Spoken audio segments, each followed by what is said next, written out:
there are people today who stand and they make bold to tell you that God does not exist. In fact, when I study through some of these things, I just laugh. Let me give you an idea. The ontological argument is the argument of essence. The essence of a being. And the argument postulates that the greatest thing, if there is anything such as the greatest thing in existence, that thing has to be God. Because nothing else can be greater than God. And the argument went further to postulate that if God is the greatest thing, then God cannot be a mental concept. Because reality is superior to mental concept. If I have a pen in my mind, even if that pen is worth $1 million in my mind, a pen at hand that is worth $10 has more relevance than the one in my mind. So reality is superior to concept. And so because God is the greatest thing or being that ever is and can be, God cannot just be a concept. Therefore, God is real. And you'll see a lot of debate and arguments about it. I saw one, somebody said, I can also come to postulate the same argument for anything. I can just decide to create an island in my mind and say the greatest island on earth has a white snow, has blue river, and all kinds of things.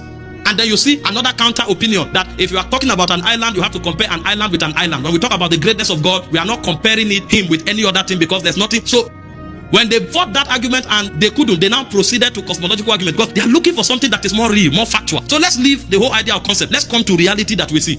And they began to postulate arguments. In fact, the cosmological argument have 4 parts. The first part is the argument of motion.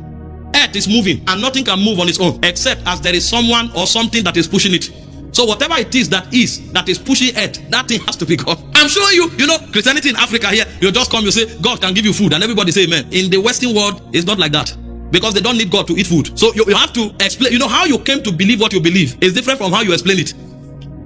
So there's a debate now to prove. So we are not even talking about your faith yet. Let's find out. Forget about Islam, forget about Christianity. Is God real? That's the question they are asking. Because they want to remove God from our equation so that we live as a godless people. We will live as a people without a reference. So people are debating night and day to prove that God exists. I'm showing you the labors going on today. For this Christianity you are practicing to be valid, so that when you say God, somebody will have reverence. Because when they are able to prove that God does not exist, then there's no need to have reverence for a being that does not exist. There's no need to serve a being that does not exist. So if you come and you say God told me, they will say, what are you talking about? There's no God. And if they are able to succeed, the next generation coming, it will be systematically built into the syllabus and they will be taught that there's nothing like God. So debate. If the earth is moving, someone must have pushed it. And this law is supported by science. The Isaac Newton's law. Second law of thermodynamics, which is the law of inertia. That's the first law of inertia. That a body cannot be set in motion, or if a body is in motion, it cannot stop, except there's an external force imparted or exerted upon it for that motion to take place, or for that motion to stop. So on the strength of that, God would have been the one who put the earth in motion.